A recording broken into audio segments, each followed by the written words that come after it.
You are listening to the Lucha Central Podcast Network. And now, Lucha Central Weekly.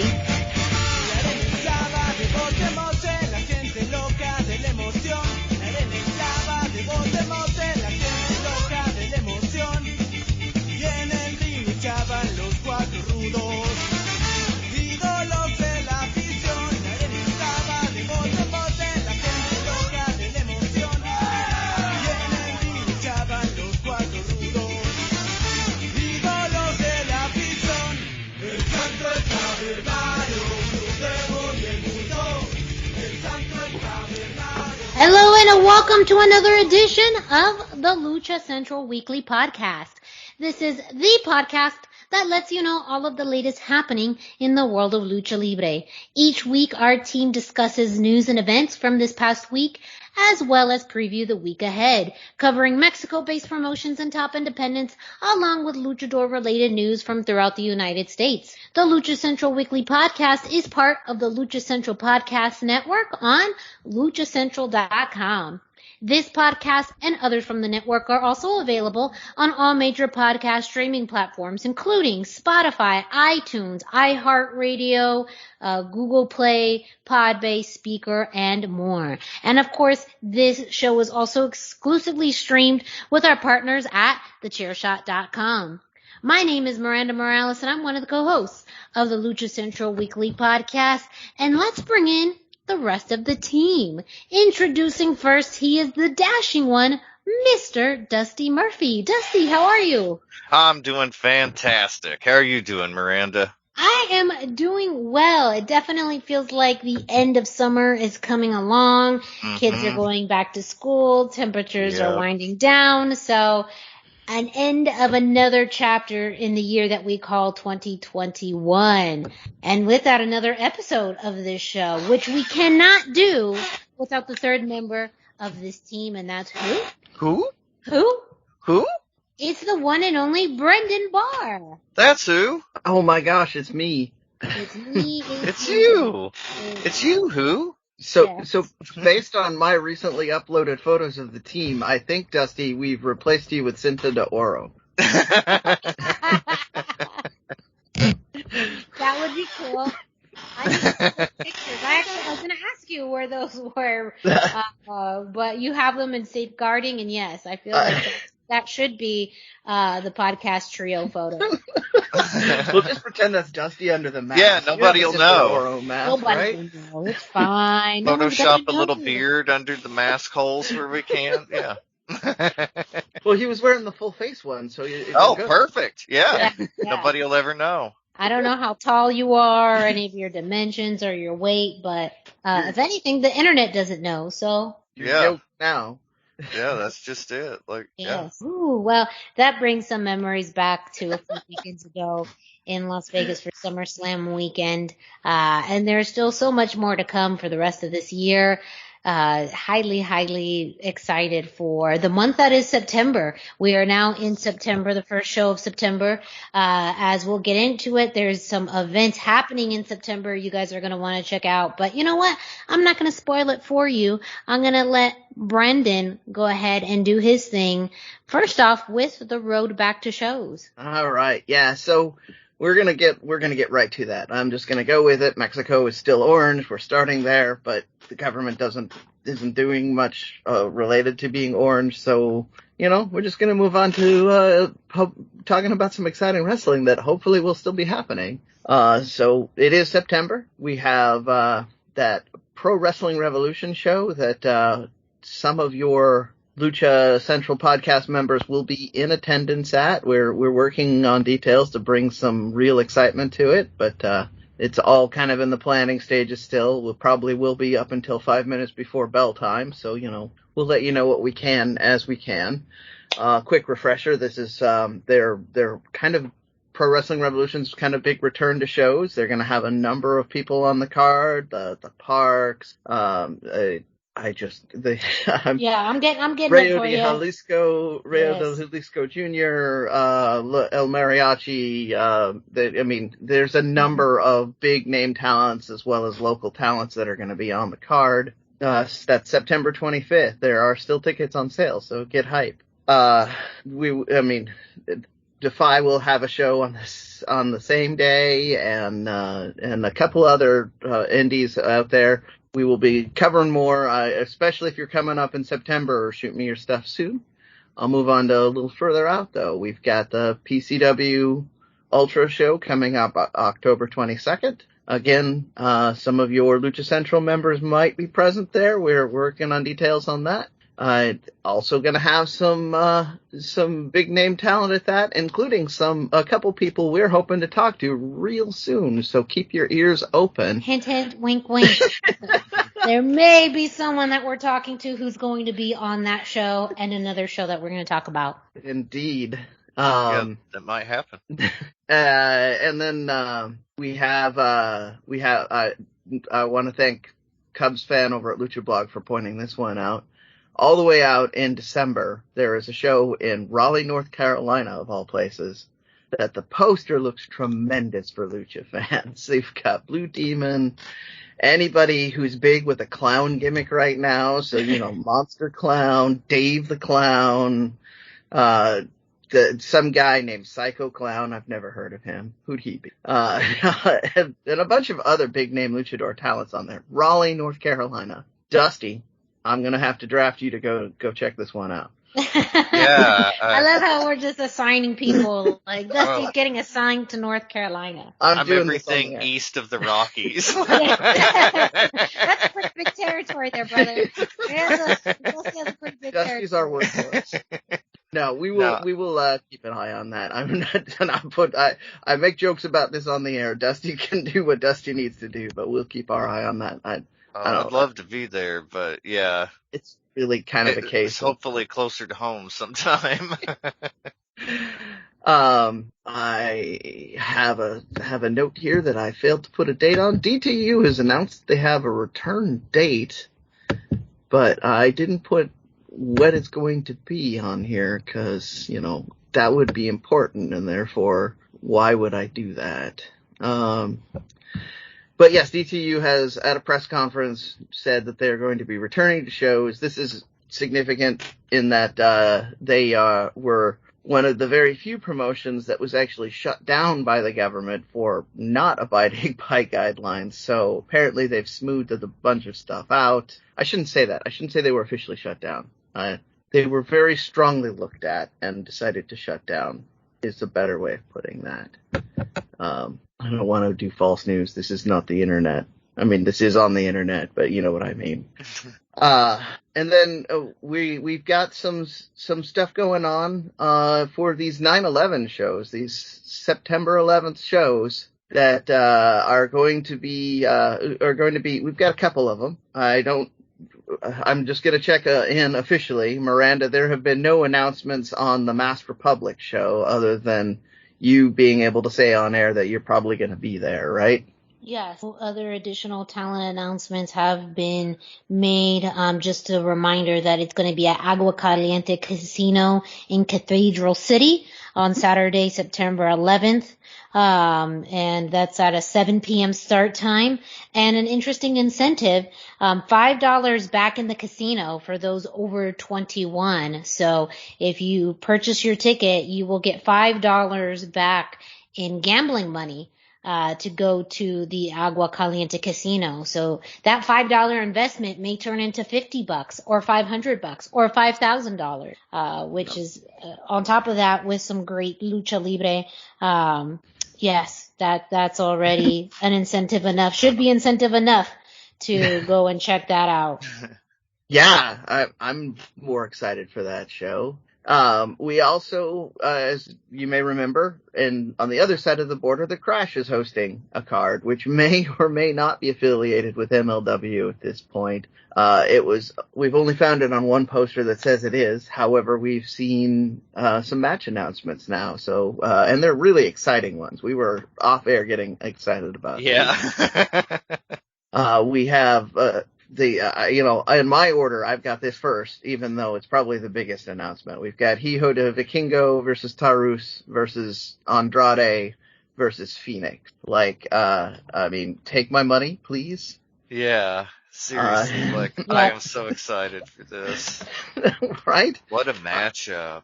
Right? I mean, and to break this down, you've got Hijo de Vikingo, who Conan himself has said is one of the hottest up-and-coming wrestlers. Andrade and Fenix, who are kind of at the height. I mean, they can probably still reach greater heights, but man, they're right where that sweet spot of ability and work are kind of merging together. And then you've got Taurus, who's I mean, I don't know. I don't know where he's at in his career, but he's huge. He's fast. He flies around. Mm-hmm. I mean, I'd say the world is, there's no limit to what he could do, and having him in this match could easily be the thing that elevates him to being on like an international spotlight. So this match alone will be amazing if it happens as planned. Remember, all cards are always subject to change. And then we've got another match announcement, which is Laredo Kid versus Danny Limelight. We are big fans of Danny on this show, so I'll be watching that one close. And then lastly, we've got NGD, Nueva Generación Dinamite, the big names just left CMLL against La Rebellion, represented by Bestia 666, Rey Horus, and Mecha Wolf. Like, it's probably going to be a brawling classic trios matchup, and there's nothing wrong with that. It's kind of a big, exciting deal. So that's the crash card on night. There we'll probably have 3 or 4 more matches announced, and if they all kind of are on this caliber, it's going to be pretty exciting. And then just today, as we're recording, we had the Munoz family held a press conference, which had many little details on it. Marta Munoz was kind of the forum person for this, which is sticking with her kind of presence as the authority figure for Federation Wrestling. So she was appearing in that way.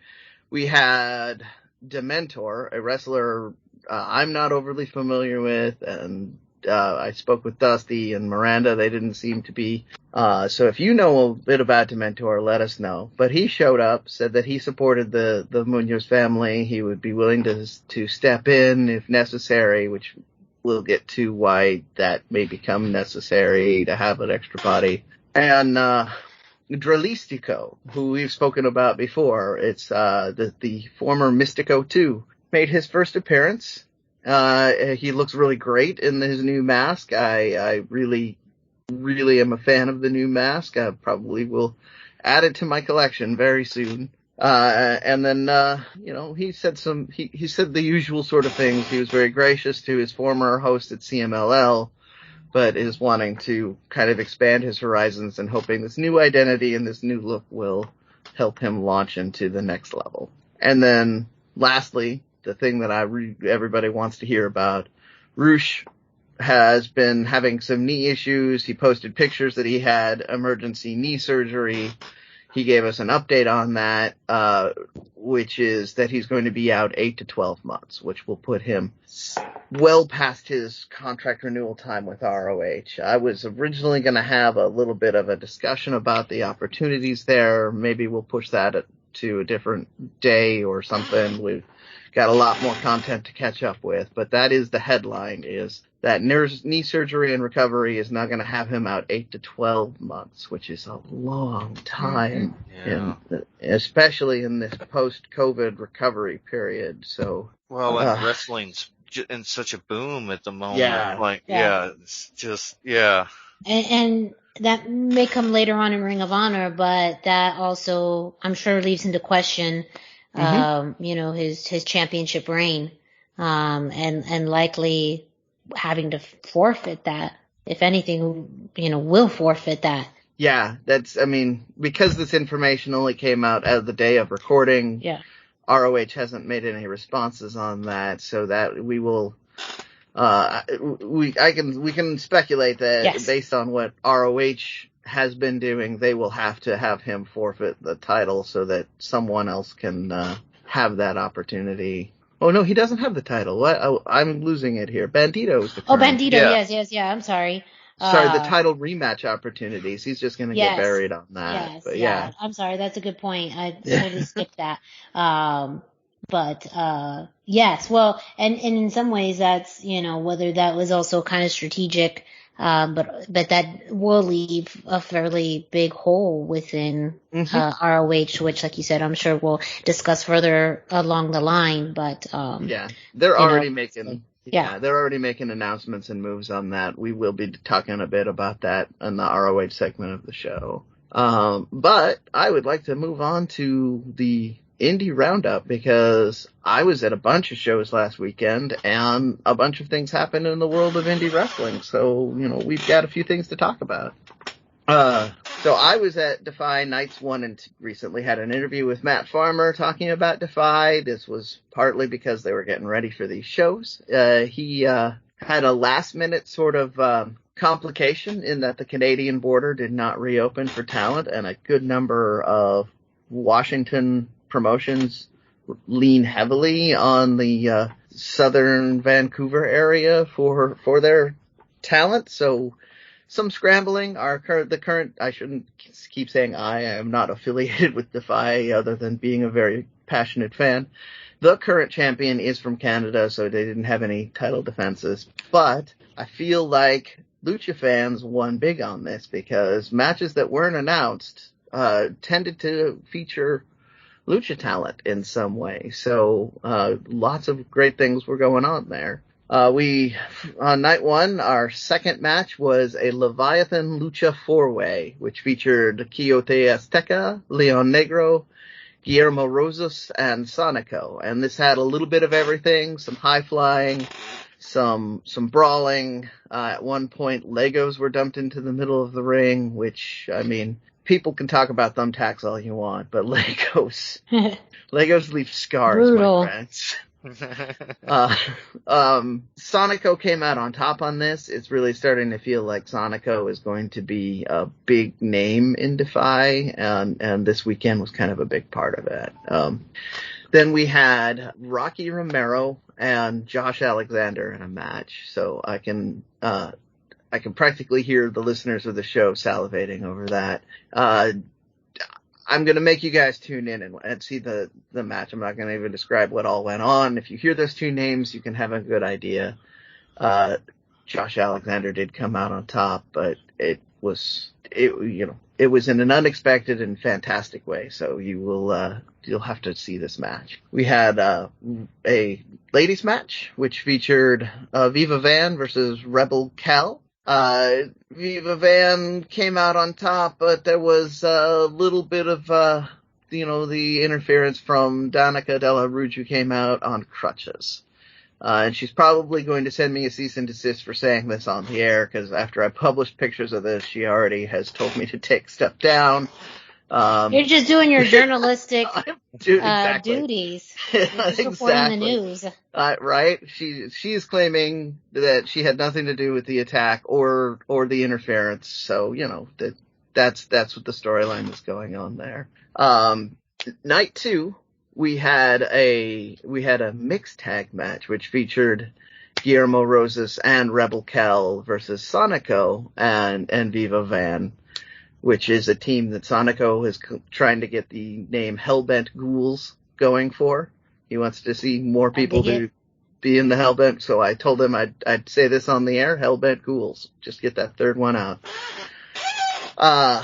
Again, there was some outside interference from someone who looked just remarkably like Danica Della Rouge, and Guillermo and Rebel Cal came out on top on this. But to me, the big headline was not only did we have the Luchadors kind of in a higher profile match in this one, it's an intergender match that was not afraid to have the women and the men mix it up. Rebel Cal basically took on both members of the team for a brief period while Guillermo was out with a knee injury, and Viva Van has never been afraid to mix it up with the men, so it was fantastic that we were willing to do that and go there.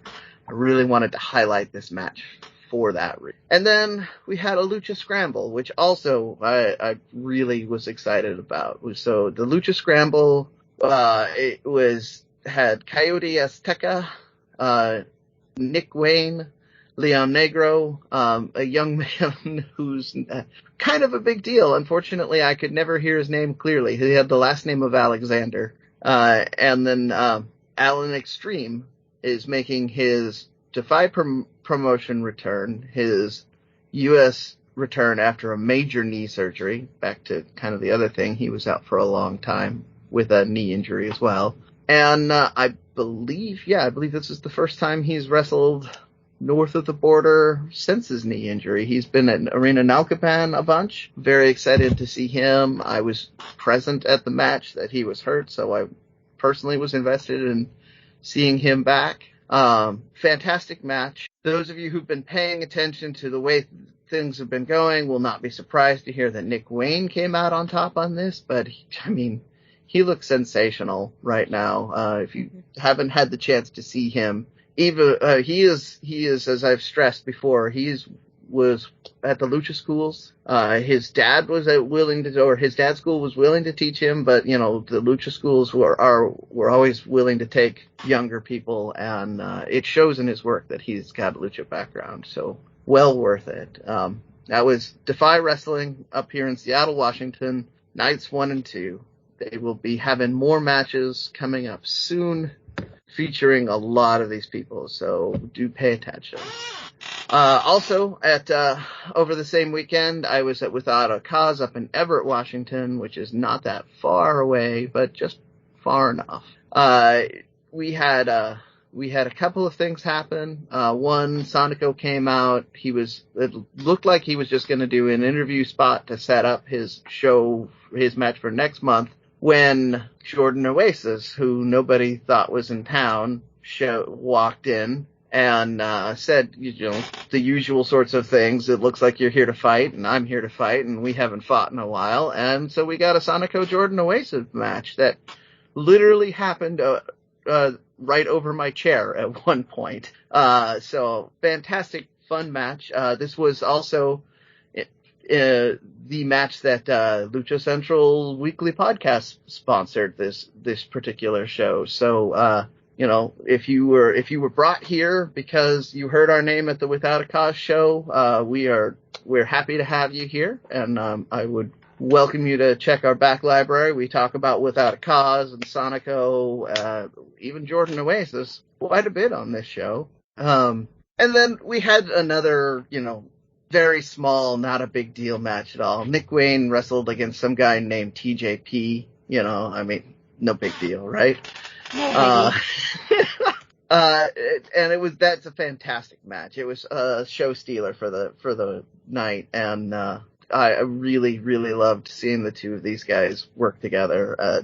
Fantastic match. So Without a Cause, we'll be putting up their matches later. So those of you who weren't lucky enough to be in Everett to see it, we will have a chance for you to watch it later, and I will be posting those up for you. But that is Without a Cause over the weekend. On to shows that I didn't see, but kind of wanted to. Robles Patron Promotions had their big show in Pepsi Stadium, which is kind of furthering their storylines from the Vegas show and other things. Real quick, we had some ladies on the undercard, Diosa Quetzal and Dulce Sexy against Baronessa Estrelita, and Diosa Tina and Reina Dorada was part of the Copa Robles. We had a match with Hio de Las Caras, Hio del Fishman, Dark Cuervo and Dark Scoria showed up. The Parks were there. But getting to kind of the overcard here, you had La Mascara, Maximo, Toscano in a trios match against Averno, Joe Leader, and King Charo. Mascara, Maximo, and Toscano came out on top on that. Cinta de Oro, who is now an unofficial member of the podcasting team, and Penta 0M against Alberto Del Rio and LA Park, and the team of Carlito and Tejana. Cinta de Oro and Penta 0M came out on top on that. Lots of chaos was to be had. I haven't seen highlights of this, but the results were up on the Lucha Central webpage, so definitely check that out. We have a Big Lucha match as well. Now, Big Lucha, as you may recall, is the is the promotion run by Bandito out of his gym in Mexico. So you'll hear some familiar names. I'll start with Ciclón Ramirez Jr. against Elemental. Ciclón Ramirez came out on top on that one. Then we had Demonic Flamita against Gravity, which, again, this is a match that this is also available on YouTube. So I need to go back and catch it now that I'm not busy on show prep. But here we go. Demonic Flamita and Gravity. Demonic Flamita came out on top. This was a Falls Count Anywhere match. Not that you needed to add stipulations to make this match exciting, but they did. And then we had, I never say his name right, Skyade. I've heard people, one of the legends of Lucha, who's taught everybody the Llave style. He was an instructor for a while in America. He was in there against Mil Almas and got the win, because if you're going to have a maestro in the ring, you should probably let the fans enjoy him wrestle. And our main event, which is the moment that went viral, and I've seen clips from this, you had Emperador Azteca and Commander. And these are two young guys that are thrilling high flyers. Super exciting to see them go at it. There were so many gifable moments in this match. I don't know if either of you have seen any highlights of it. Feel free to jump in if you have. But fantastic match. Great way to finish. Super exciting. Big Lucha seems to always fulfill on the promise of really good, entertaining lucha. So that was our indie roundup that I've got. I've had some other things that I didn't get as many notes on. IWRG is still doing shows every week at Arena Nalcapan. So if you want those to continue to be in the indie roundup, please let me know. I didn't do it because I was afraid with all the other indie shows we were talking about this weekend, we weren't going to have time, but I just kind of got excited and bowled my way through all of this. So, let me know what you guys want to hear about, and we will get it for you. That is my indie roundup for the week. Thank you so much, Brendan, for both the Road Back to shows and the indie roundup. We will be providing our contact information at the end of the show. So if you have any feedback for us, or if you are an independent wrestling fan, wrestler, or promotion, we'd love to feature any Lucha Libre content you have on the indie roundup. So reach out to us and let us know. That way we can have it on a future edition of that segment. Up next, though, we're going to kick it off to Denise Salcedo, who brings us this week's Lucha Central. Why should you visit thechairshot.com? Thechairshot.com is your home for hard-hitting reviews, news, opinion, and analysis with attitude. Why? Because you're smarter than the average fan. Thechairshot.com. Always use your head. Hey everyone, it's Denise Salcedo here in Lucha Central with a reminder of where and when to catch all of the great network content this week. Get the full lineup and listen to all of our shows in the podcast network section of luchacentral.com. On Tuesdays, Mass Mats and Mayhem takes you inside the world of Lucha Underground as they take you weekly through the series with the benefit of hindsight and the benefit of special guests from the groundbreaking series. Check out the premiere video stream every Tuesday at 2 p.m. Pacific, 5 p.m. Eastern on the Lucha Central YouTube channel and at luchacentral.com. Then listen to it on your favorite podcast platform every Wednesday. Tuesday nights live, it's Wrestle Boss, where Fabi Chulo talks MMA and pro wrestling with special guests and listener call-ins. Visit WrestleBossLive.com Tuesday nights at 7 p.m. Pacific to listen live or call in with questions, or download the show on podcast platforms on Wednesdays.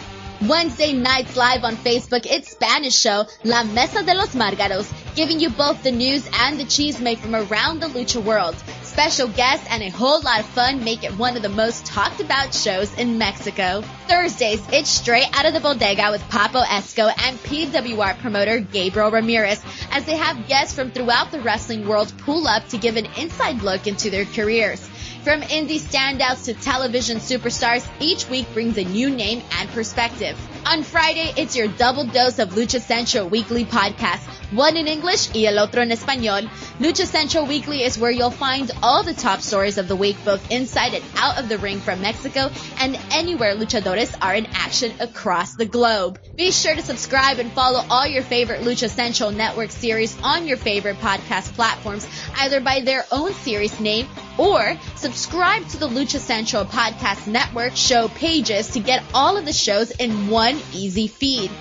And please consider giving a rating to help more fans find the shows that you love. For now, this is Denise Salcedo signing off from Lucha Central. Have a great week. Lucha-Masks.com by Pro Wrestling Revolution, bringing you, in partnership with Mask Republic, the Lucha Brothers, as well as Japanese legend Ultimo Dragon. Go to Lucha-Masks.com and fight Lucha Strong with masks from your favorite Lucha legends and Pro Wrestling Revolution luchadores. Stay safe in style and represent your favorite luchador. Get yours now at Lucha-Masks.com, powered by Pro Wrestling Revolution. As always, a huge thank you to Denise Salcedo bringing us this week's Lucha Central, letting you know what's happening throughout the Lucha Central Podcast Network. As far as big things happening this weekend, well, we have a little thing you may have heard of. I don't know. It's called AEW All Out. But before we get into that, we have a whole week's worth of content to go over. So, Dusty, go ahead and take it away. Yeah, AEW had a surprisingly good week. Like, I don't know. It was a little half and half, I guess, but what Lucha content we got was pretty great. First up, we had Rampage. We had Lucha Bros against the Jurassic Express. Somehow, in all my excitement for the match, I don't know what I did. I took notes by hand. I never do that. Lost them. So I don't know where they are. But this was a fantastic match. It was the number one tag team contenders final. It was just so good, and it felt like the entire time it could have gone either way. But truly, the more interesting matchup for All Out, especially for us Lucha fans, I think, was Lucha Brothers versus Young Bucks inside that cage. And that was the win we got. Lucha Brothers won. Fantastic match. Just so good. It built so much excitement for the finals and so much excitement for the tag team championship match at All Out. The match had incredible pacing. It also had really good storytelling inside the ring, and it comes with my highest recommendation. Like, if this is the kind of stuff they're going to start putting on Rampage, you can't miss it. Like, this was so good. And I really encourage everybody to check this match out. Then we had Dark Elevation, Chaos Project versus Sammy and Fuego. Serpentico was personally insulted, deeply personally insulted, by Fuego teaming with Sammy instead of Chaos Project now that he's all elite, tweeting before the match, and I quote, "Corporate Fuego has aligned with Sammy Guevara instead of joining Chaos Project, and just for that, he is off of our MySpace top 9. Eat shit, fireman." Yeah. Quote. But it kind of makes me want to see a corporate Fuego now, like a Fuego coming into the ring with a suit and everything. Well, I guess he shows up to work in a 3-piece suit. There were pictures, I believe, on Instagram, but it might have been Twitter. I don't know, but I saw a picture of him with like the vest and the tie, but a 3-piece suit otherwise, and he, much like John Cena, who also wears a suit to work, he gave some babyface level shine to Serpentico's quote when he replied, "I don't think I'll do that, worm boy, but you can eat a tornado DDT on Monday night." So we already had some build up and some excitement. But Fuego, babyface Fuego, he is a man of his word. And he did hit a tornado DDT on Serpentico that played into the finish. But first, we had a really fun match. This is a great moment where, the match is so good, but there was a really great moment where Sammy hits a corkscrew plancha on Serpentico, and then Fuego hits a flying Hurricane Rana on Luther, off of the apron onto Luther onto the floor. It was an incredible spot. Fuego could legitimately end up being the best story that AEW has to tell. Yeah, if he can keep kind of riding this momentum, like he's got so much goodwill, and if he can keep that underdog status, I think he could really be, the best story they have to tell. I'm getting early Mikey Whipwreck vibes from that kind of thing. You know, where he was the underdog, everybody wanted to win, then he started to win a little bit, and the fans didn't give up on him for a really long time. So, like, yeah, I think they could do some very fun things. I do want to chime in on the wearing a suit to work thing. This is used to be a wrestling tradition. You show up, you look nice, and you look professional. Yeah. And you have, you know, even if you're not working, you show up, you look nice, and you look professional. That tells the promoter that you are taking this seriously and you want to seriously be a part of this. So I'm stressing this because we talk a lot about wrestling schools and all of that.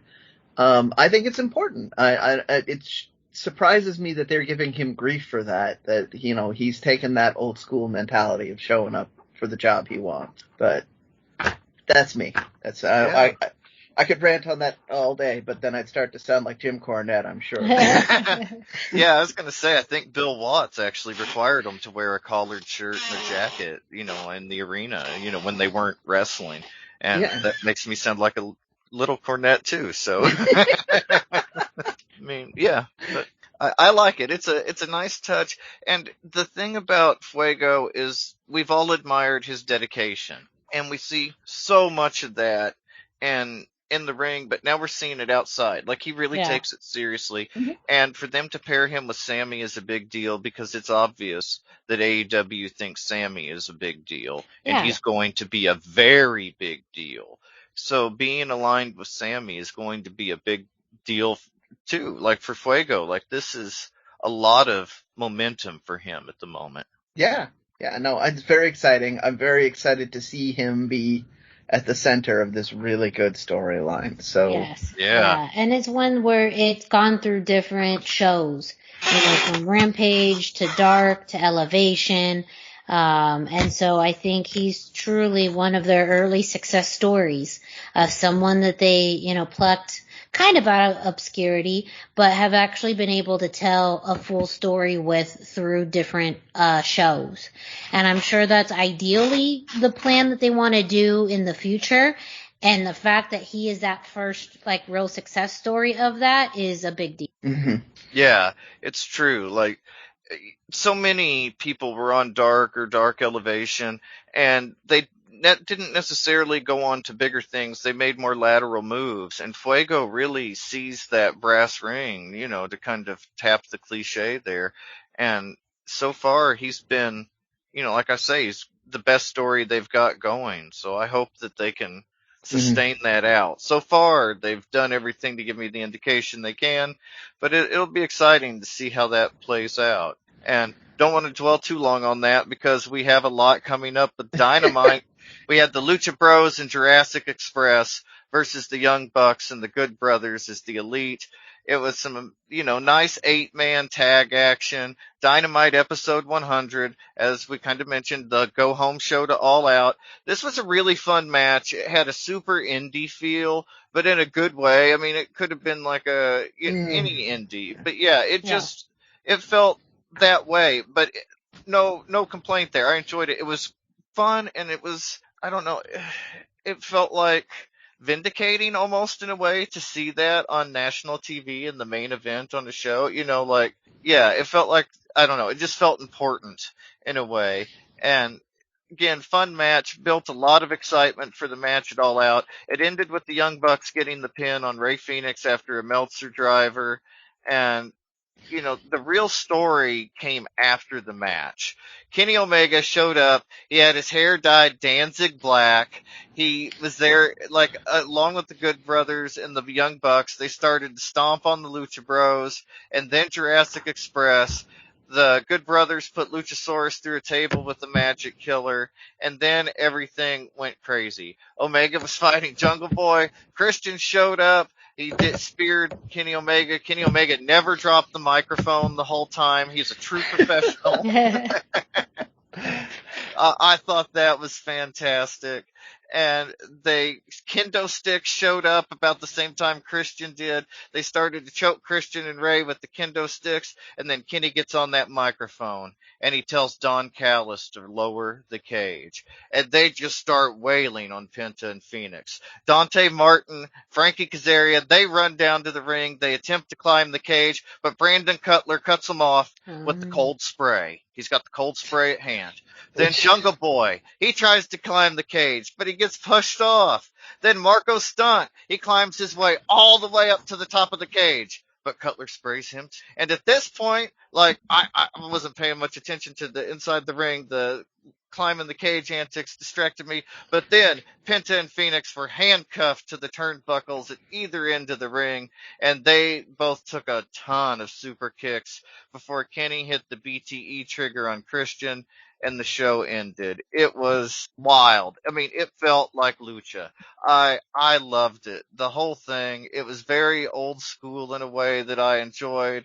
And the Bucks versus the Lucha Bros in the cage at All Out is going to be amazing. I think this was the most dangerous the Elite have ever felt in AEW, or at least this kind of iteration of the Elite for sure. But at the same time, the Young Bucks have been champions since November of last year, and I feel like they've said all they really need to say as champions, or they would have already said it. I mean, what else is there for them to do?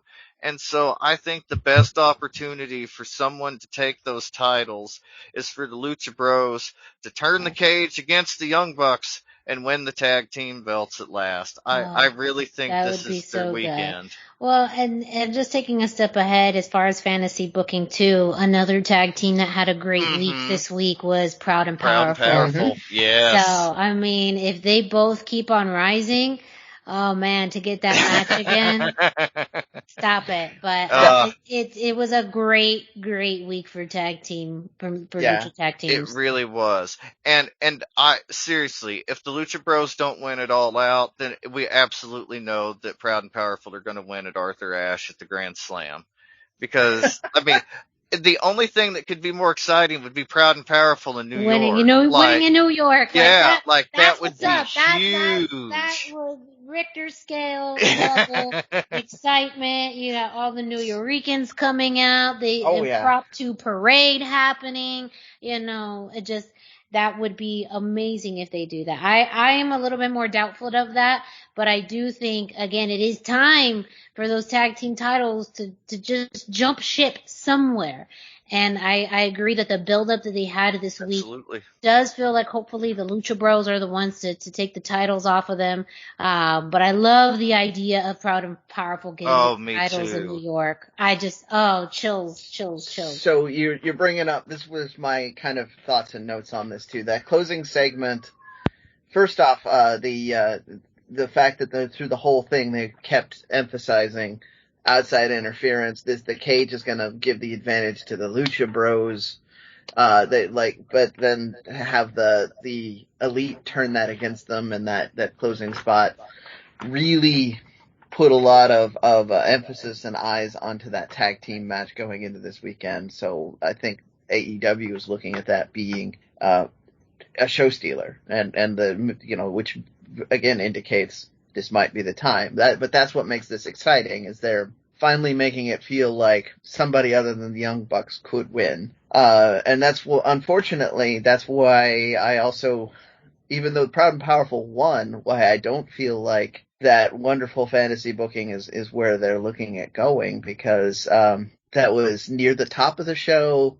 Not a lot of fanfare when they won. They had a fantastic match, but nobody was really talking about it. There was no real energy coming off of that match, which is a shame, because that's, as much as I love the Lucha Bros, that's the two best tag teams in AEW, right? Yeah, that was a buildup of story for several months, and there'd been so much anticipation going into this, what feels like the final battle between Proud and Powerful and FTR. Yeah, and I mean, it didn't have to be on the pay-per-view, but if they put it on the pay-per-view weekend or on Rampage, it would have felt bigger than being at the top of the card. And then I think they followed it up with a Britt Baker interview, which, I mean, just does not make it feel like it has a lasting impression on fans that aren't there already to see Proud and Powerful. So I felt like they didn't know what they wanted to do with this other than this feud needed to end so that those two teams could move on to doing something else. Yeah. So, it's a tale of two stories here. Sorry, go ahead. I feel like Proud and Powerful looked so good. And like Inner Circle in general, I feel like are beyond the feud with the Pinnacle now. I feel like they're beyond Inner Circle. Like these guys stand on their own. They don't need the rub from Chris Jericho. He almost needs it more from them now to legitimize him. And I mean, it's incredible how fast they've evolved. Sammy too. Yeah. That's another interesting point. Let's pretend all signs are pointing to this. Chris Jericho loses again. Had they done this Proud and Powerful match after that, the story of this match with them winning is that they can survive post Jericho and flourish, right? They could have done this. They could have done better story with this match because you have two fantastic teams that people want to watch. That's where I'm at on this. Is I feel that production has let them down. They did everything they could with what they were handed, for sure. Yeah, I agree. And I don't know who's gonna win this weekend. Like we say, it could go either way. I honestly think if Young Bucks don't win, it's going to be Proud and Powerful at the Grand Slam. It's just how much do they value that against the Lucha Bros win. But that is this weekend. I believe it is Sunday, September 5th, if I'm right. I don't have that in my notes somehow, but check it out. We will have all the news and reviews next week. Same place, same Lucha time, same Lucha channel. Lucha Central typically has live updates going on for big AEW pay-per-views, so keep an eye on Lucha. If you're not able to watch the pay-per-view, keep an eye on luchacentral.com for up-to-the-minute results. Yeah, I'm going to verify the date because part of me thinks it may actually be, you're right, Sunday, September 5th, live on pay-per-view, 8 p.m. Eastern Standard Time. Lucha Central for sure, if not live updates, is absolutely going to have results from that show. As well as every week you see the results for AEW on luchacentral.com. Now we're going to jump into a promotion that we don't usually talk about, and especially not this early on in the show, but they had a big weekend, and that's the NWA. And they actually had a series of, lucha-related matches on both of their shows, Empowerrr and NWA 73. So I'm going to be briefly going over those two shows and the lucha content that we have from those two shows. First off, on NWA Empowerrr, which is the all-women show. In the pre-show, we had Legends of Lucha Libre star Christy James defeating Sky Blue. She ended up doing a roll-up pin after Sky Blue missed a springboard moonsault. And both, according to reports, were fairly impressive in this match. Christy James was more of a recent addition to this. She's the first Brazilian-born superstar to be on an NWA, or first Brazilian-born woman superstar to be on an NWA show. So this was a very big deal for her to be featured on this show. And Sky Blue is an up-and-comer. Has been part of the Texas wrestling circuit and Thunder Rosa's Mission Pro Wrestling. So the future is really bright for her. Up next on the main card, we had a triple, inter-promotion match, triple threat match between Diamante representing AEW, Kylie Ray representing the NWA, and Cheek Tormenta representing AAA. And from what I understand, overall the match was good, but it did seem like Chick Tormenta was more out of place here. Maybe because of just her style of work is slightly different than Diamante and Kylie Ray's. But overall, Chick Tormenta was able to get in some really great run-in spots throughout the match. Towards the end of the match, Chick Tormenta had a dive outside of the ring to Kylie Rae, which missed. And with that, or in the ring, she missed a dive to Kylie Rae, who then Kylie Rae was able to roll her up and lock her in a crossface. However, at that time, Diamante came in to break up that sequence and ended up hitting the code red on Chick Tormenta for the win. So Diamante getting the win out of Kylie Rae and Chick Tormenta, which to me was kind of a surprise. Because I thought that they were going to have Kylie Rae on, but Diamante ended up winning, representing AEW. Up next, we had the Impact Knockouts Championship match. Champion Deonna Purrazzo faced Melina. And again, I think, not that she's really underrated, but a lot of good things about Melina in this match. I think that, talking about previously from last week, she was in a mixed tag match with Trey Miguel and Matthew Reholt with Deonna Purrazzo. So her work a lot, I think, has been of a really good caliber, and I think that was reflected in this match as well. Towards the end, Deonna Purrazzo ended up locking in the half crab that forced Melina to tap out, which, kind of surprised, even though Deonna is very much a submission based when it comes to her finishers. I always think she's going to be doing that Venus de Milo, but the half crab is another great thing to have in her arsenal, which means you never know what she's going to lock in. And then in your main event, we had the NWA Women's Invitational Cup Gauntlet that featured Debbie Malenko, Jamie Senegal, Lady Frost, Genocide, Kiera Hogan, Masha Slamovich, Thunder Kitty, Tootie Lynn, Bianca Corelli, and Chelsea Green, who ultimately won the gauntlet, who then also got an opportunity to face Camille for the NWA Women's Championship the next night at NWA 73. Lots of pictures of Chelsea Green celebrating in the ring after this, and it was a fairly big moment for her. I don't have notes as far as everything that happened in this match, unfortunately, but I just know that it was a lot. Yeah, it's a lot. It's a gauntlet. From there, I'm going to jump into NWA 73. We had a 12-man battle royal with the winner becoming the number one contender for the national championship.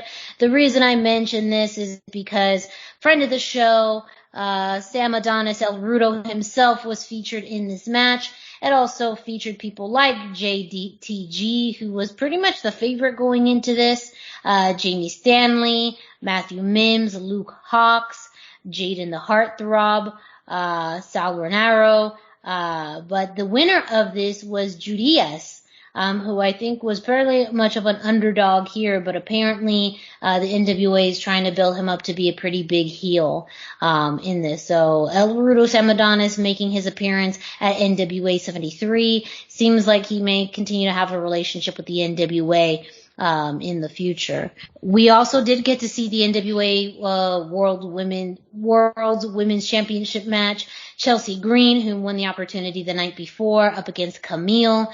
And really, from also what I understand, though I wasn't able to really watch this match, a lot of this at the end came down to Camille utilizing the weakness of Chelsea Green's wrist.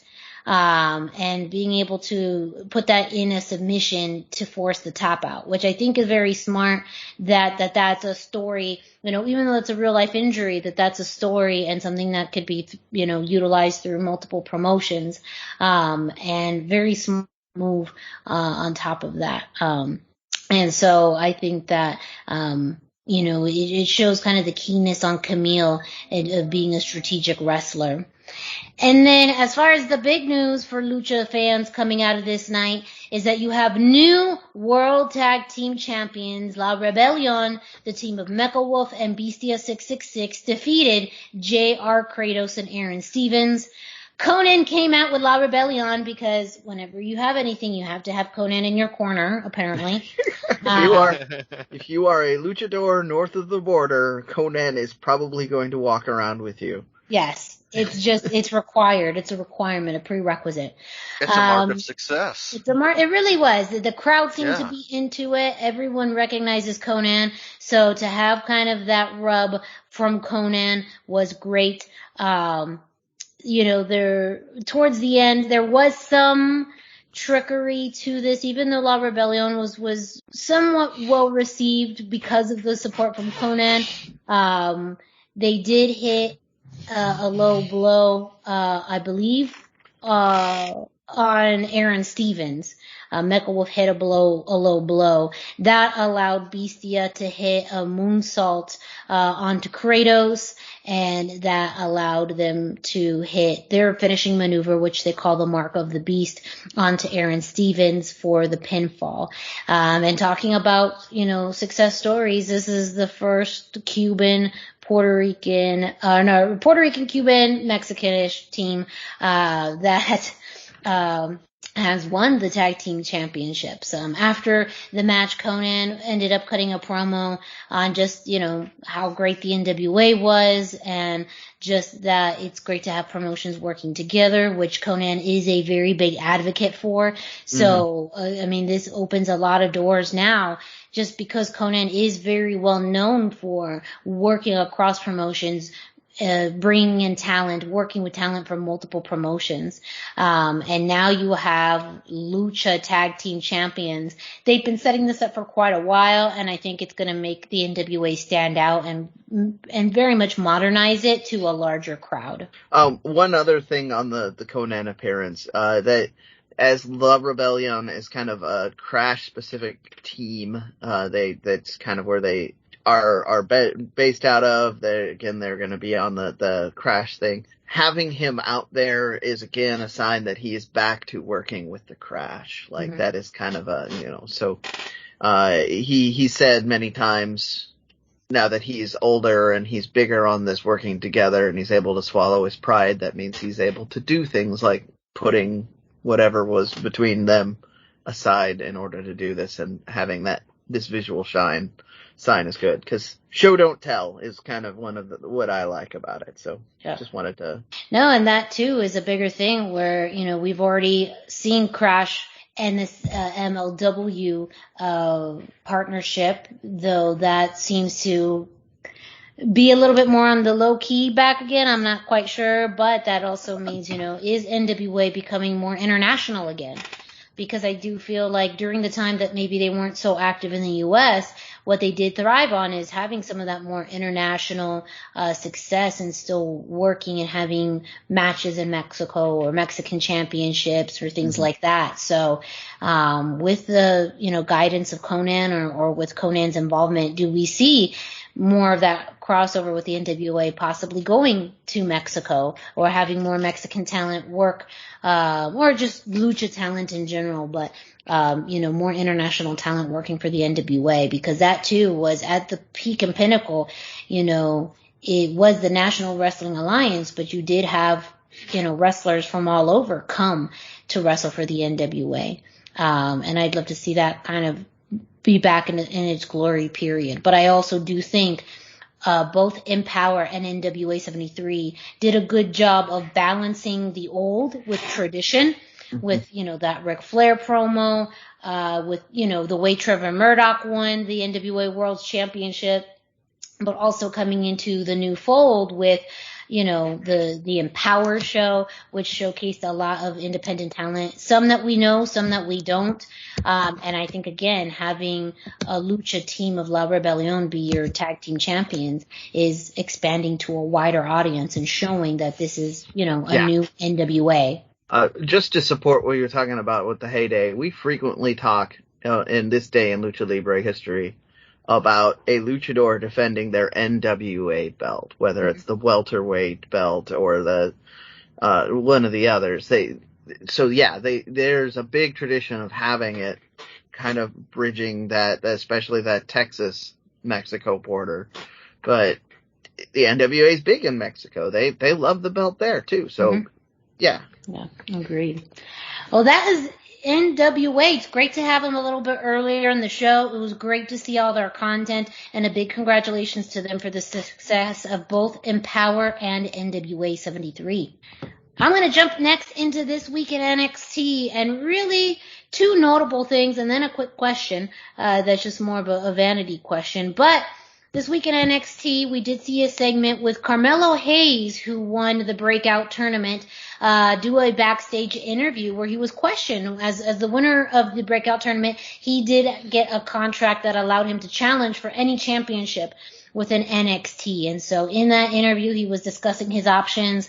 But then we saw Elektra Lopez from Legado del Fantasma come up and ask, not necessarily ask, but just caution him, as well as the rest of Legado del Fantasma, including Santos Escobar, on, maybe keeping his focus away from the North American Championship, because that is Santos' prize. That's what he is shooting. So it does look like maybe we're going to get a kind of a quick feud between Carmelo Hayes and Santos Escobar. I do think it's interesting because they just spent all of this time building up Carmelo. So to have him win over Santos would make sense, but also at the same time, diminish Santos, because the wins he really hasn't had a strong win since unifying the Cruiserweight Championship belt. Really. So I feel like he needs to have, a solid win over somebody else on the roster to continue this longer hit road Legado del Fantasma feud. But I think it's also a great way to bring in some of this newer talent in versus a more established talent. I think they would have a great match. So I'm looking forward to possibly seeing Carmelo Hayes and Santos Escobar somewhere, in the next few weeks. Go ahead. Just real quick on this, because we will in future be expanding on this, but I'm looking at this match and this particular mini feud. It's kind of a preview of what we might be able to expect from the so-called new NXT. Yes. As far as their highlighting of lucha talent. So Yes, absolutely right, because we are very much in a new chapter of NXT, and it's kind of an interesting thing to think of Santos as more of an established NXT star bringing in the new wing, when in some ways Santos still feels fairly new himself. He's only been with the company, a year and a half? Mm-hmm. Yeah.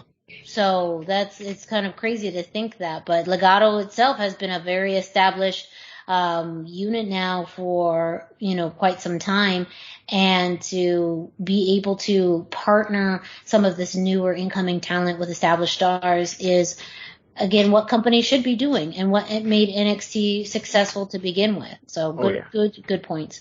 As far as our lucha match content for this week, Raquel Gonzalez was in a non-title match against Jessie Kamea.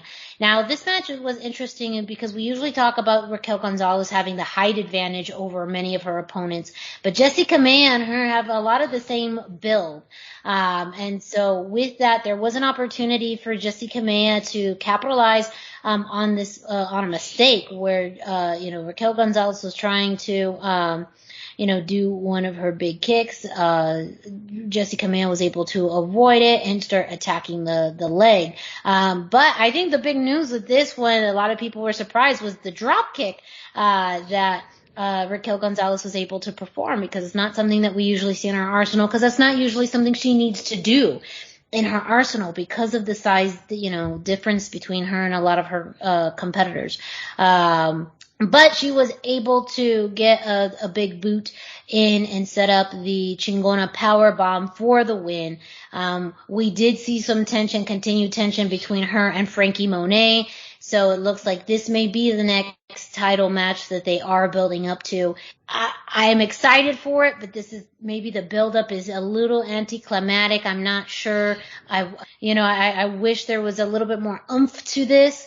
I can see both of them in the ring talking trash in Spanish. If I don't get that from these two women, NXT, you're going to hear from me. You're going to hear from me, because you have La Diabla herself, La Campeona, versus La Güera Loca. And if we don't have any of this good promo interaction in Spanish between the two, what are we doing this for? Tell me. Right? Tell me, I NXT. don't know. Por favor, tell me, because I'm not having this. Now, I do think it'll be very interesting to this matchup in the ring, man. Like, that's the thing. I really would love this to be at a takeover because I think it's a takeover quality. I don't want this to just be, a 6-minute match in the ring because I think Frankie can bring so much to a match with Raquel. I'm only okay with that 6-minute match if it's part of a program that gets them to take over. Yes. And when you think about it, I mean, why not? Your women's roster still, Kaylee Ray is what they look like they're building towards for long term. So you talked about mini feud, Brendan.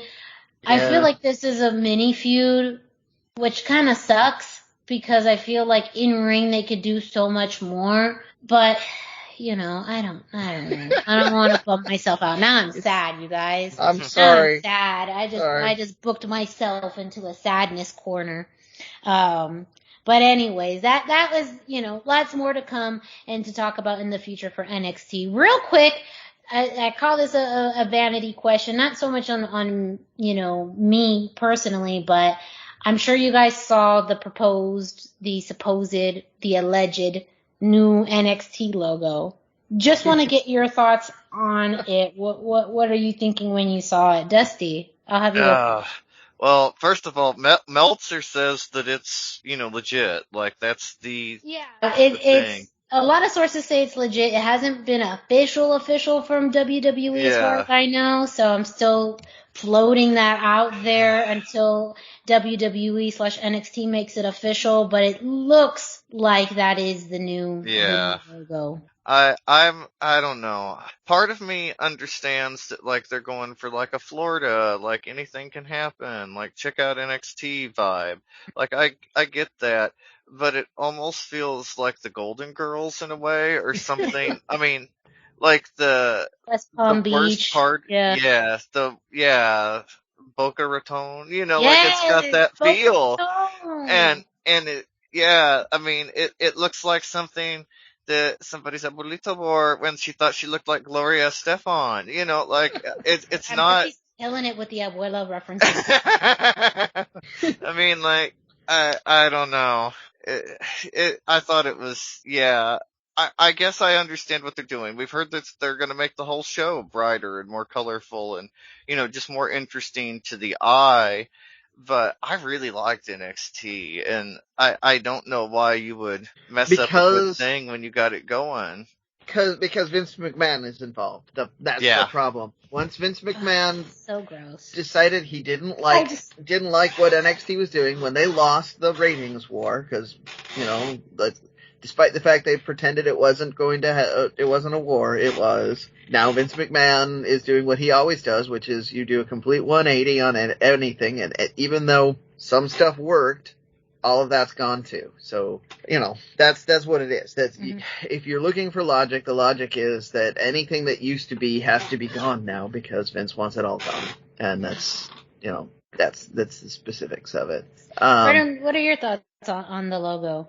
Well, so first off, Miranda, I want to give you some hope because you were talking about the way this happens. A lot of the time these leaks, and those of you at home that can't see my fingers, I'm air quoting, these leaks, this is a new marketing technique. They pretend to leak something, they see what the internet says about it because they're more honest about leaks than they are, like people who just say positive or negative things will show up to every official announcement, but these so-called leaks, you usually can get more honest feedback on it. So maybe that's what they're doing to try and get some honest response. And the overall feedback has been, I don't like it. So hopefully we get some changes out of it. I feel like a 50-50. I like the design. I don't like the color scheme. I'd be fine with the new logo design, but the color scheme is just, it just doesn't fit in with everything else that we see in WWE. I don't like it as a wrestling design in general because it's just a lot.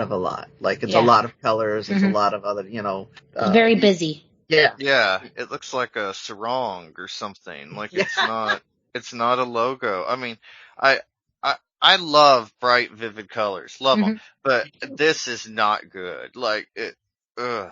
Yeah. I mean, it just feels out of touch. It feels very out of touch. Yeah. Yeah, and because the new WWE is moving away from wrestling even more, that's probably what happened. They probably got a graphic designer, and one of the questions they asked while they were screening is, do you watch wrestling? And they went with somebody who said no. I guarantee that's. Oh yeah, I think Yeah.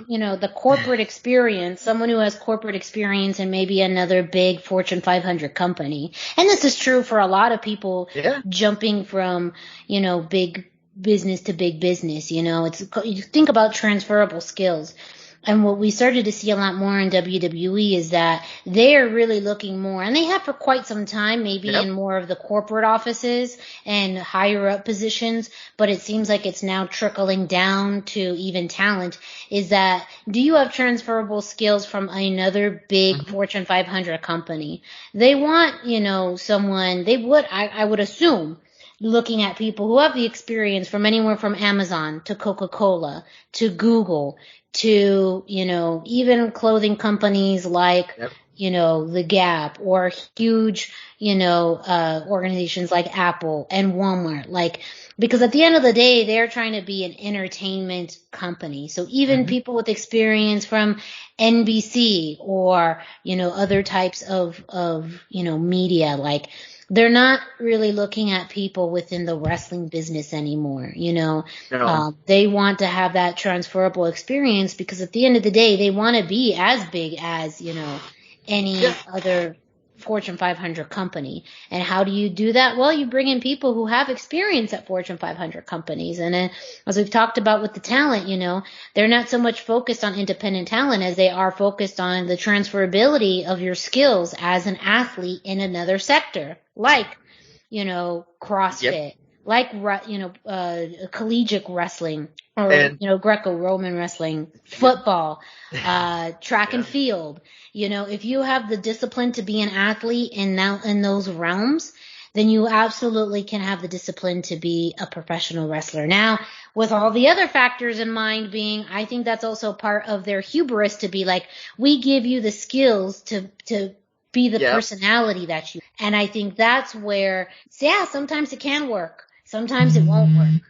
So that will be the interesting part of the future, seeing what's next. But to that point, that knowing that that's how they're positioned with their talent, I feel like that's what they did with the design on this, is they went with somebody, and this is a common thing you do in business, is if you want to steer away from what you had before, you screen people away from that. So if you don't want people to lean too heavily into what wrestling has been, you make sure that somebody has no background in it while you're looking for a new graphic design. So do you watch wrestling at all? If the answer is no, then you're a good candidate for helping us rebrand. And that's kind of what it feels like they're doing. Short answer is I don't like it.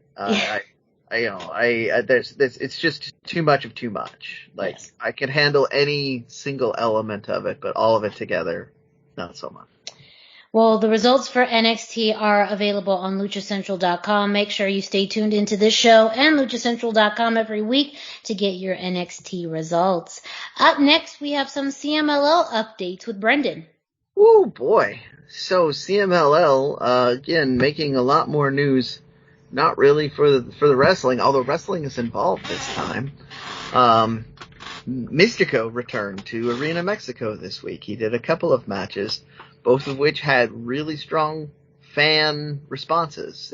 The first one back was on a Friday show, just kind of their big marquee show. It's the one that the fans of in Mexico usually go to be fans, and that there's less emphasis on getting tourists in there. And the response was huge. Dusty, you watched some of this. Did you have any thoughts on Mystico's?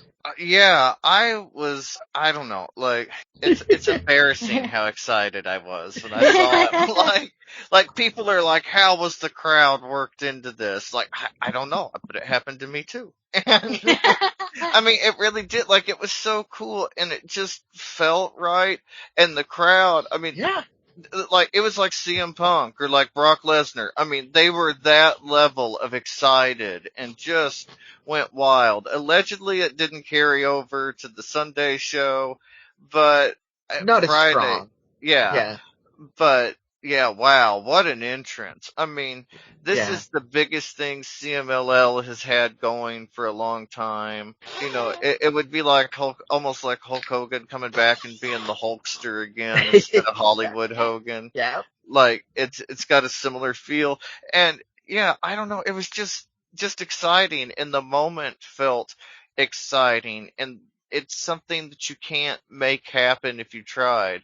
So hopefully CMLL can kind of follow through on that and somehow capture that lightning in a bottle just for a minute to carry them over. This, especially since the pandemic, this is the most exciting between especially this, but the world title thing going on CMLL. Like, this is the most hype and excitement around CMLL in at least 10 years, I think. Like, this is awesome. And I am so excited for this. Yeah, it's easily the most exciting thing they've done since I've actively started watching. Like, I watched a lot of historical stuff, and then as friends of mine started getting more excited about the possibility of going to the product, I started just watching the Friday podcast in particular. And you're right, it's just, and other people have made the comparison to the CM Punk energy. Like, that's kind of where it is. Like, the fans, it's something that the fans were really excited for. And to continue with that CM Punk analogy, sure, the crowd wasn't as hot on Sunday as they were on Friday,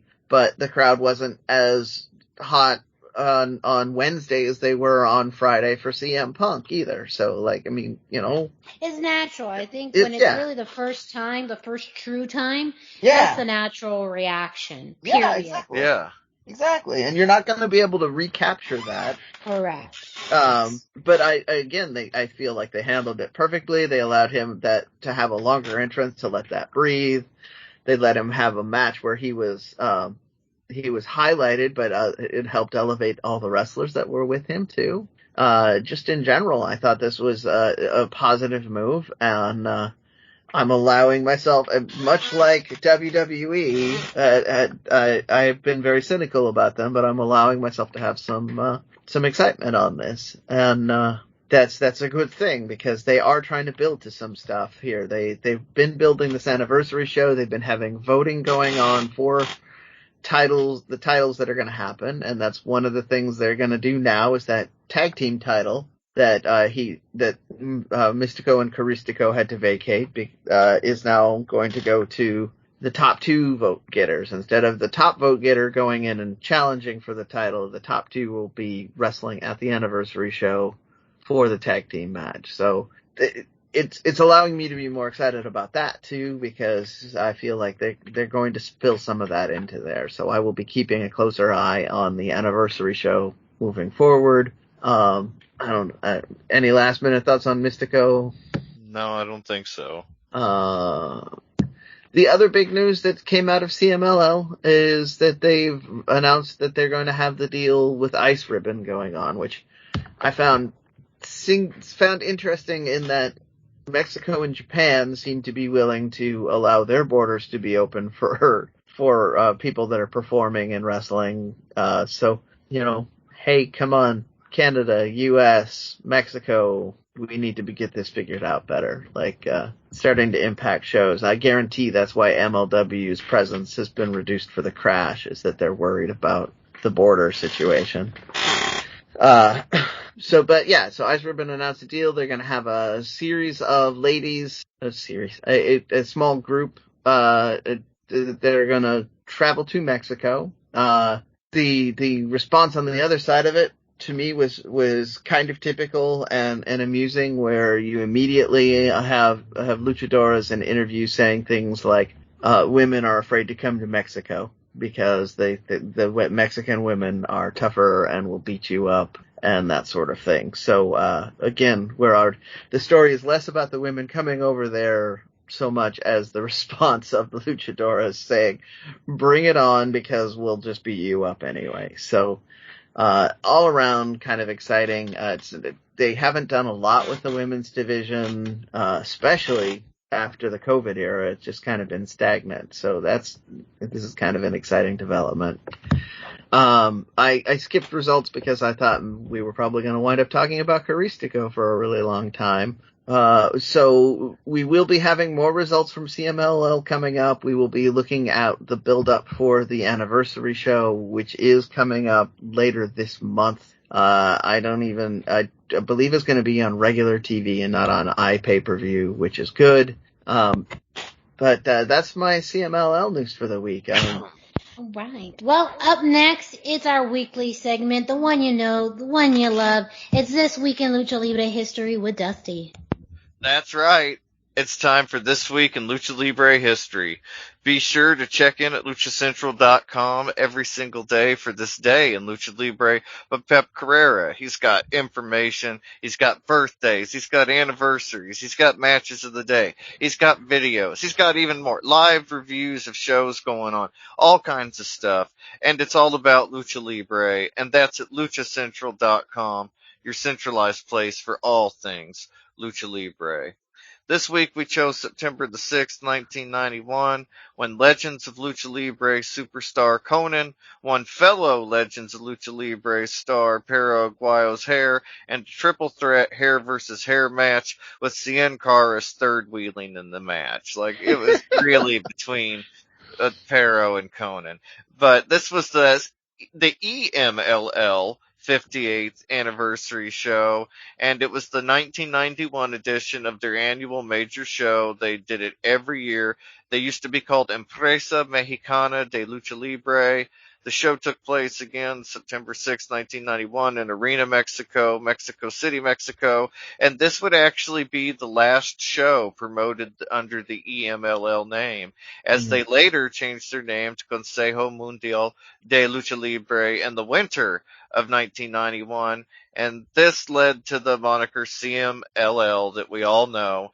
And this was really their WrestleMania show, their Triple Mania, their Starrcade, whatever you wanted, their Super Bowl, their World Series. This is that show. This is the show. And it's a very big deal every year. It's usually headlined by an Apuestas match. This year was no exception. Again, we had Cien Caras, Conan, Perro Aguayo. The finish, Cien Caras knocked Perro down from the top rope when he was going for his move. Conan was able to exploit the moment and get the pin. And, like, you may not know it now when you see Conan, but Conan used to have beautiful long hair. And so, like, he wasn't going to lose that hair. Like, at the inclusion of Cien Caras, I thought he was there to take the pin, but he looked a little like Jackson Brown. He wasn't going to lose that beautiful hair either. So Perro, he ended up bald at the end of the match, and he shaved his own head after the finish, which, you know, it was a very interesting match. What did you think of this match, Brendan? Well, I mean, again, it's your classic presentation and your classic kind of CMLL's sort of setup. So I automatically am into it. It's 2 out of 3 falls. You have less predictability because of the nature of this one out of those 2 out of 3 falls, but it followed there is a similar path that you will wind up taking. The format that I was watching had commercial breaks in it. So that tells me, to the point that I had just kind of made in the last segment, it was on regular TV. Like, it is their biggest show of the year, but they were not afraid at this time to put it on regular TV instead of hiding it behind a paywall. And part of that is because in Mexico, it's almost more equivalent to a World Series or a Super Bowl to watch the anniversary show. Everybody does it. And at this time, AAA didn't exist, so there was no competition. They were the only big name game around. Yeah. Mm-hmm. Yeah, so it was much more equivalent to everybody was going to watch it at that point. So I found that to be very interesting. Miranda, what were your thoughts on this one? It just felt, I love the way that, describing the event itself. It just felt formal, but not too formal. Like, I mean, I think when you think of, like, the WrestleManias and the big events, now you think of pyrotechnics and, all these big flashy things. But I think just the formality of it, it really did feel like a very big deal.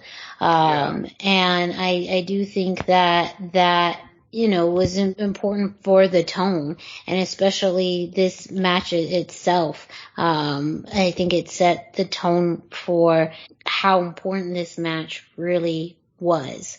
And so, I mean, yeah, really at the end of it, to me, it was just more cool to see something that was a kind of a big milestone in history, cause from there, or even prior to that, cause this was the match after Conan losing his mask. So I just feel like this being in that career pathway for Conan and kind of being able to see more of this early work with EMLL that turns into CMLL. It's also very interesting to see how this is the early stages ish of his career. I mean, he's been before that wrestling for quite some time, wrestling for as long as I've been alive, but also, I loved how you talked about the history of EMLL eventually turning into CMLL and it's like the milestone of that changing and heading into a whole new chapter. So I felt like both of this match and just the event in general was such a historical way of referencing a long-standing career and promotion. It's worth noting that this is a very different Conan than what people think of, because by the time he got to the United States, he'd already changed his outlook and his perspective a couple of times. Crazy to see the difference of his look in, the 1991 time frame, to, what we saw him as when he was in the United States.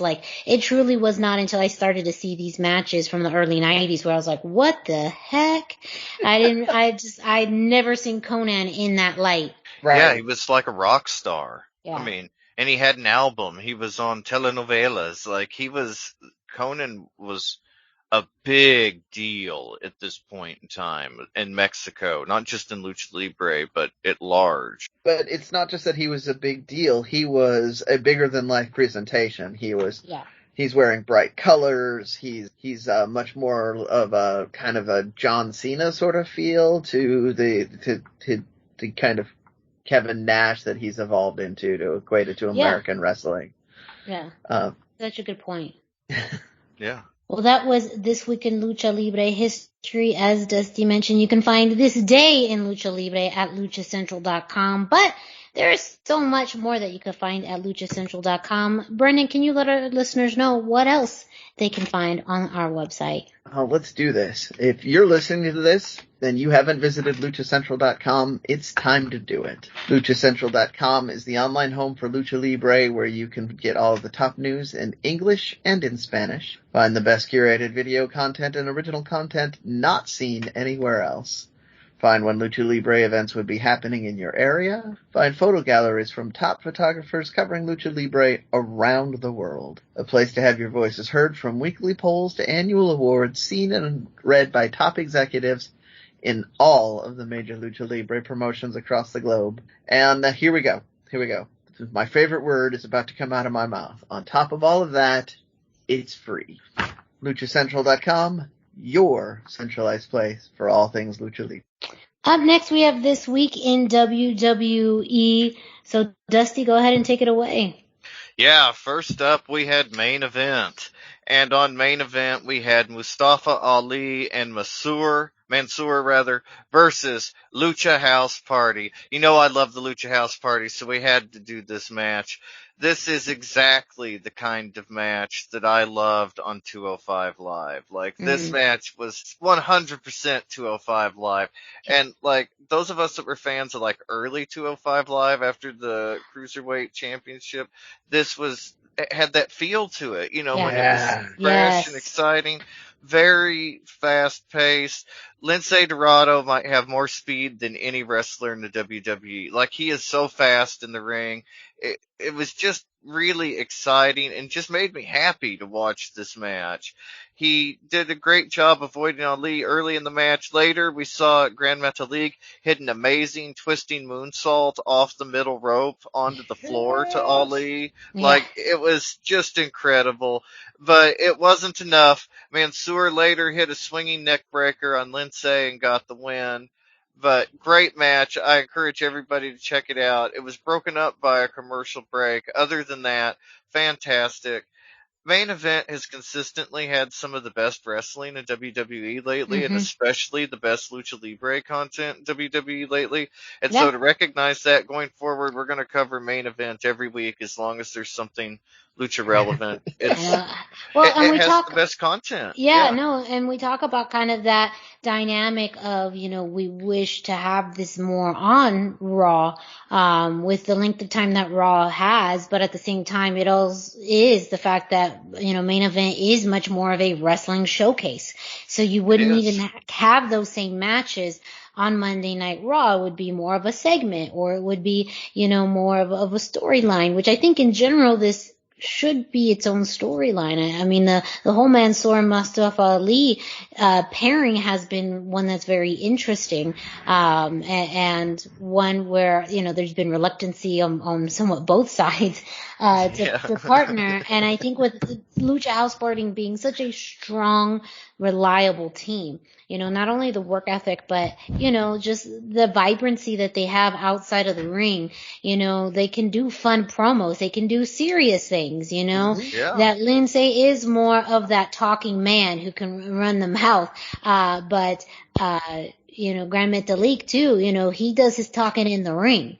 And that's too with his experience and his work rate. And, I think especially he's much more of a bit more of the high flyer as far as taking those risks.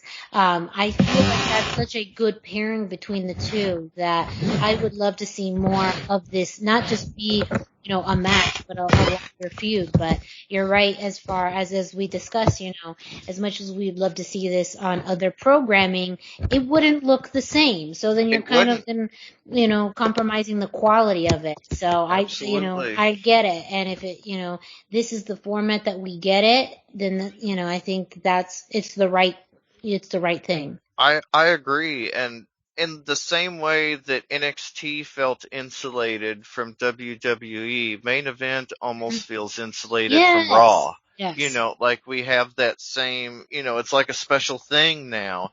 And I've got to where I really look forward to main event each week. Like it's Raw is kind of a slog to watch, honestly. Like it's not my like favorite a show. Job. Like I feel like I should be being paid to watch Raw. Absolutely. But main event, it's a shorter program. It's almost entirely action. And it's just fun. We had the resolution of the Angel Garza and Drew Gulak feud on main event, so some of it carries over, but most of it is its own thing. Last week, we didn't mention it, but there was a really fun tag team match between the Viking Raiders and Lucha House Party. Unfortunately, Lucha House Party didn't win that one either, but we're just seeing special matches we wouldn't get to see on Raw or SmackDown, especially on Raw. But yeah, so main event, we're going to cover it every week going forward. And then we also had Friday Night SmackDown. Sami Zayn defeated Dominic Mysterio. And I was thinking as I was watching the match, there's something I've noticed over the last year, and that's that Dominic has no real character or real motivation beyond being Rey Mysterio's son. When they had the Seth Rollins and the eye thing, he wanted to avenge his dad. Great storyline, great motivation, but it went on a long time, but I digress. Anyway, but he has no real motivation or character, and I feel like that affects his presence and his presentation to us in the ring. He seems capable of more and capable of being better than we've gotten to see, but like I said, we've just never gotten to see that as viewers. I don't know exactly what I expected from this match, but when I heard Sami Zayn versus Dominic, son of Rey Mysterio, I expected something more, something, exciting, something maybe that we hadn't gotten to see, something that felt fresh. This really wasn't any of that. It feels like he's reached kind of a plateau in his abilities and training and talents in WWE. And that's okay. A lot of guys have that plateau, but it makes it hard to see him as more than Rey Mysterio's son when we haven't gotten to see him do anything more than be Rey Mysterio's son. But maybe we're getting to that because after the match, Ray, he tried to build Dominic up with some fatherly advice. He's one of the greatest wrestlers ever, but Dominic just walked off. He ignored Ray's attempts, kind of giving him a little pep talk there. So, yeah, we'll see what comes from all of this, but I hope that we get to see some character development come from this because he desperately needs it. Such a good point, especially with a company that relies so heavy on characters and personas. Absolutely. And, being the son of a legend is great, but it's only going to take you very far. Now, I'm curious how much of that is, the WWE just more leaning into that family heritage and maybe not allowing or just like not having a focus on Dominic as an individual, if that's going to come later on, if, whatever that may be. But such a good point about identity and establishing your own identity as a wrestler, as a performer, especially in a company in which that is huge. That was one of the major hang-ups to pull my old man card out again. With Dustin Rhodes, when he started, he was tired of being natural. He was tired of being in his father's shadow and just being a prop for Dusty Rhodes wrestling. So you can easily see that being a thing. I just wanted to point out, I really hope that there is a moment where Dom gets really irritated with those stupid falcons on his hoodie. They do not look good. It blew my mind when I found out Rey Mysterio's mask was supposed to represent that he was a Falcon. Like, I had never really thought about it. But somebody was like, his character's he's a bird, he's a Falcon. And I was like, what? I mean, I'd been a fan for a while, and I just never thought about it. And I was like, well, I guess he is. But yeah, I hope we get to see something more. Dominic's at least trying to kind of do his own thing with the gear. It's very different from Ray's. I honestly feel like the street fashion, the off-white style designer influences on Ray's gear probably came more from Dominic than Ray, because when you see them dressed on Instagram like their clothes, Dominic is very aware of fashion and street fashion and the hype on street fashion. I think that's Aaliyah, actually. I think it could be. Yeah, she's very into Louis and whatnot. Yeah. Well, I think it's definitely a family thing. I think that too. Kind of the beautiful thing about, and we see a lot in Lucha Libre, and I will be very interested to see how this turns out, is that you wear your family colors, your family designs. So the way that Dominic will interpret the Mysterio name will look very different than Ray, and I think that's a great thing. Like, that's ultimately what we want to see from him, is what is his interpretation of the Mysterio name?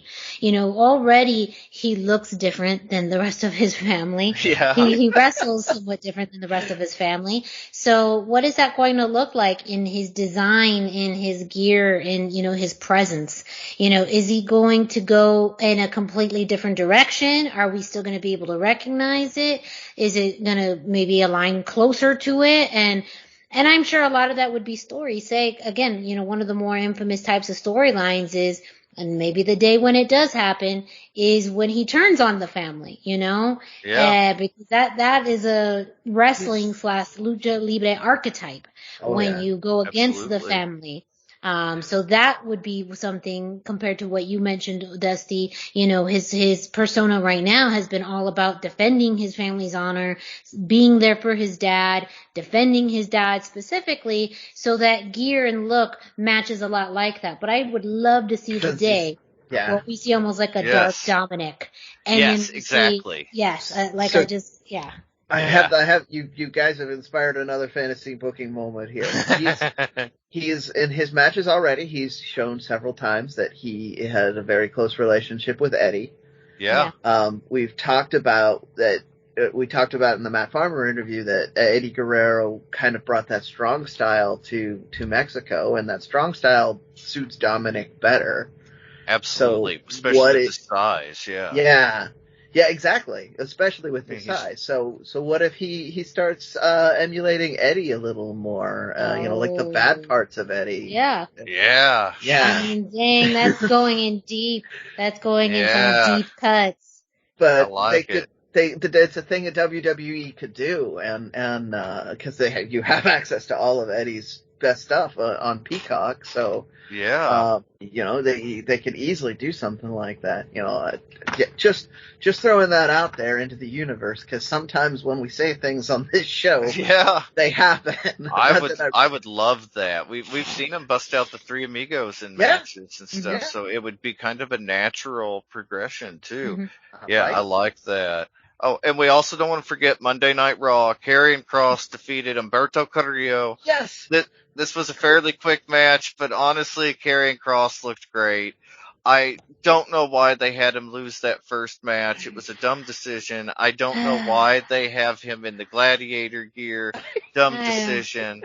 I don't know why Scarlett's not there. Dumb decision. But, I mean... Does he going in hard? I try to remain optimistic that they're going to do something good with him, and they know people are invested in him, because I feel like these strong wins are absolutely a reaction to the fan reaction to that quick loss to Jeff Hardy. People hated it, and they, WWE doesn't often, but they listened. When people hated it, they changed course immediately. But even you have people like Booker T saying, he shouldn't have lost Scarlett. He should not be wearing the Lord Humongous gear. He literally said, Booker T said he looks exactly like Lord Humongous. And Google it if you don't know Lord Humongous. He looks exactly like him. It's weird. You also will see a fantastically weird part of wrestling history. Yeah, that's very true. But the whole thing, it's just, I feel like somebody has it out for Karrion Kross. I don't know what the deal is, but also part of it, I don't even know if it's personal. Raw is just wildly mismanaged. Yeah. None of the advertised matches from last week happened this week. Literally none of them. And Raw is just, they said that Vince tore up the script, the rewrite of the script, the second rewrite, and then he rewrote it himself. And So yeah, part of this, and this is just me theorizing on it, but we know that there's been stories about burnout with Pritchard, who's the executive producer and other writer. So Vince and Bruce are rewriting this constantly. So that's how stuff gets forgotten. I just think there's a lot of burnout. A lot of things that could be done to make this better isn't happening because they're just so frustrated with doing 3 hours of programming every week that they just, they're just burned out on all of it. Only so many F's to be given, and Karrion Kross is the victim of the lack of F's, to be kind of how I'm. Well, and you'd think Vince would love Scarlett. That's kind of his thing. Is But tall, Vince hates managers. Blondes. Yeah, that's true. And valets, only when they decide they're in. Yeah, it's only usually when they do a relationship angle, when we saw Rusev and Lana, and then, the whole Dolph Ziggler thing, Summer Rae. So, I don't know. WWE has some messed up ideas, and one of them is separating Scarlett from Karrion Kross. It's made it special. It gave it such a unique entrance. It commanded your attention in a way that nothing else is like it in wrestling, and they had something special there. I don't know, but if you want more information on WWE and the lucha happenings on WWE, check out luchacentral.com. They got all the information there, and maybe it'll get better. We'll keep up with it. I'll try to be more optimistic about Karrion Kross. I've aired my grievances repeatedly, so from here on, I'll try to be optimistic about it. Folks, it's just really hard to be optimistic and positive about we Raw started in off, particular. I was gonna say we started off really good talking about main event, so that's also why we start off talking about main event. I did. I went with the good stuff and saved the negative stuff for the end. And also part of it, the Karrion Kross thing, when you've already watched 2 hours or whatever of Raw, and it's been torture almost. If you're a fan, or at least a certain type of smart fan, it's just incredibly frustrating to watch. And so by the time he's on there, you're already in a bad mood, and it's hard to rate it as its own little segment, because you have already been tainted by the previous, just ridiculousness. Think about this from the other perspective. Imagine being a casual fan who's had 2.25 hours of Raw, which has no continuation from last week, has a bunch of characters that they don't know and they don't understand, and then Karrion Kross comes out in his humongous cosplay. Like, what are they supposed to think? How are they, I mean... It feels like the wrestling version of a Weird Al song. There's like one guy out there that really loves this gimmick. Like, he's gonna be, years from now, he's gonna be like, they had this guy, he came out in a gladiator outfit, it was awesome, they should have done more with that. And then everybody else is just like, no. Yeah, you never know. Kids always love interesting stuff, and I feel like that's kind of the direction they're going with a lot of this. WWE's for kids. Yep. But we'll see. It's also for luchacentral.com because we'll keep talking about it. All right. Up next, we talked a little bit about Ring of Honor earlier with Rush being out for 8 to 12 months, but we have some additional Ring of Honor news for you with Brendan. Oh, yeah. So I'm going to, real quick, we'll go over what the women's tournament happened. This was not Lucha related, but it leads into more Lucha related things. So you had Angelina Love and the Impaler, Max the Impaler. Angelina Love won despite being dominated through the whole match because Max didn't care about winning, so she ignored a 5 count or something. I don't remember the details on that. It's a fun match. Angelina Love is now going to move on to face Roxy, who we have been covering in the next round. And then Trish Adora also advanced through and will be facing Miranda Alizé in the next round, which means we do have the potential for a final of Roxy and Miranda Alizé, at which point I will probably host some sort of party because that's a pretty big deal. I mean, that would be huge, and it would be an all Lucha. I mean, they're not, to a casual observer, they're not super Lucha, but they are very Lucha influenced, as well as 2 really young up and coming. It would be a really interesting story angle, which ROH is not afraid of doing. So it could happen. Keep your ears open. We will have that. They should be, by the time you're hearing this, they should be airing the next round of matches. So semis, yeah. We'll see. We have a couple Death Before Dishonor updates. LFI is challenging Shane Taylor Promotions for the 6-man titles. Rush was originally slated to be in there. He's now being replaced by Bestia del Ring. I mean, there was nobody left at that point, so they. And then the truly exciting announcement to me. Hopefully, you guys agree with me. This Bandito is going to be defending the title in an elimination 4-way match. So not just your typical 4-way match that you'll see one person take the pinfall and that's the end of the match. People are going to slowly be eliminated from this one. And that's going to have EC3, Brody King, and Demonic Flamita. So you have the building, the returning feud of Demonic Flamita and Bandito in there. You have Brody King, who is,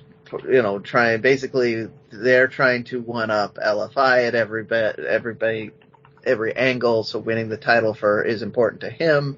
And then you have EC3, who's kind of the mystery man of ROH. So you've got a lot of interesting story that's going to happen here, and because it's elimination, a lot of this is going to be allowed to build. I personally would not be surprised if Demonic Flamita was the last person standing, because it feels like that's the next big feud that they're going to have. But that's our Death Before Dishonor updates. They did announce on Twitter and other social medias this week that there is going to be a co-branded show with ROH and Big Lucha down in Mexico at Bandito's gym, including a Bandito title defense, which would be, according to a couple of people here, either the second or third time the ROH World title has been defended in Mexico. So not something you see every day, and kind of a big deal in itself, but also we talked about that great card. I didn't even talk about all of the matches that were on the Big Lucha card. There were more matches that were on there in our indie. I could have talked about in our indie roundup. And now they want to do a co-branded show with ROH. And the last time, in the early days of the pandemic, we saw ROH and Lucha mixing up. We had some fantastic matches happening in card in Texas. So super excited to see more match announcements and more things going on there. But that's our ROH for this week. Keep your ears open. We will be bringing you tournament results. There is another Lucha-centric match on this week's television, so there will be much more going on. ROH has consistently been giving us near the top of the card Lucha-related content, so we are always happy to talk about them on this show. Thank you for that, Brendan. Up next, a quick update on Impact Wrestling. This week in Impact Wrestling on Access TV, 2 matches to keep an eye out on. I have not seen these matches due to us recording this show while Impact is taping, or that the show's airing. But for Lucha Libre fans, you may be interested in Decay, the team of Crazy Steve and Black Taurus versus Falaba and No Way. This storyline still continues. It also involves the women's teams of Rosemary and Havoc and Tasha Steelz and Savannah Evans alongside. But Decay did get the win. I believe Crazy Steve got the pin on Falaba. And then also we had a match between Rohit Raju and Shira versus Matt Cardona and Chelsea Green. And this one, I've only just seen the video clip of this, but the team of Rohit Raju and Shira won because of the fact that Shira refused to fight Chelsea Green, but Rohit said, nah, wrestling is wrestling, brother, and I will take you on. So he actually hit Chelsea with a big knee to the face and got the pin for his team. But again, that's a very interesting thing. A difference of Impact in Impact Wrestling is that they are not afraid to do men and women wrestling in the same ring. Which is something that we don't really see a lot on televised wrestling programs. So I always love when, Impact leans into it. I would not be mad with a Rohit versus Chelsea Green match. I think that would actually be super entertaining. Really cool, yeah. That they both have, I think Rohit is not only super talented in the ring, but just has a great character. And I think Chelsea could pull from that, and Chelsea could wrestle anybody. So I think she has great ability and skill. And I think, I'm now sold on a Rohit Raju, Chelsea Green feud. I have a real quick question on this because I haven't had a lot of chance to catch up.